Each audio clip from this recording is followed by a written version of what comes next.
Thanks, Julie. Everybody hear me all right?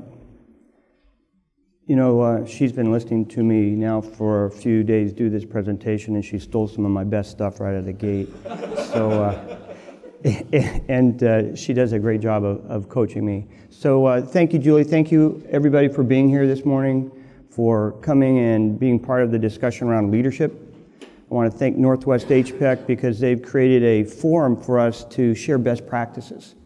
And within that forum, we can come in and say, this is what I'm working on. This is what I think's working for me. It might be something that's useful for somebody else in the community of practitioners that we have here. Excellent work. Before I go too much farther, there is in the room today a large contingent of NWHPEC board members. And because this is such a special membership that we have in this group, I want to recognize them today. So if you are a current or a past board member, a director for NWHPEC, would you please stand and be recognized? Please, everybody.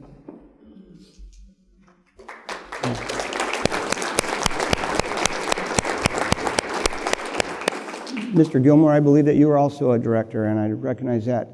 Why is that important? Well, this group and a few others that aren't in the room today, 15 years ago had a vision of sharing best practices. They came together, they committed to one another that they were going to try something brand new. They were going to create something new, something that hadn't been done before. And they worked through the commitments of that. They worked through the issues of that. They made it happen. And today, the 50 or so roughly companies that are represented in membership get to enjoy the fruits of their labors. And that was a volunteer labor. But it's that type of leadership that we want to talk about today. How do we emulate that where we can have a vision, something that's out there? We can go to work on it. We can muster some creativity, some energy behind it, and then we can make it happen. So where I want to start today, there's 3 quotes that frame up leadership for me. The first one is from Sir Henry Royce, the founder of Rolls-Royce. Simply said, strive for perfection in everything. Take the best that exists and make it better. If it doesn't exist, create it. Accept nothing nearly right or good enough.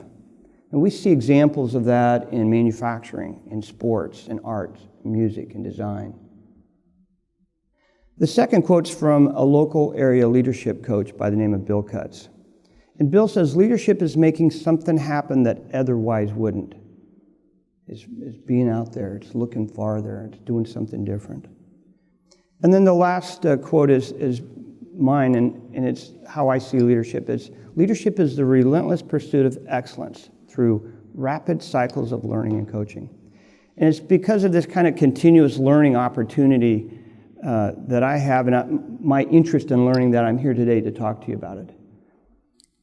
Because the 30 years that Julie talks about or so of continuous improvement, listening to the best speakers, some Toyota managers that are teachers, seeing the practices and methods put in place, and then looking at business and bringing business together, and then more recently adding leadership to that. I think there's something new out there. It's a little different than the leadership and the management that I was taught as I was growing up. And that's what I want to share today. I'm hopeful that you'll be able to see a different way for you to go back into your areas and engage your folks and create something new to happen in that area.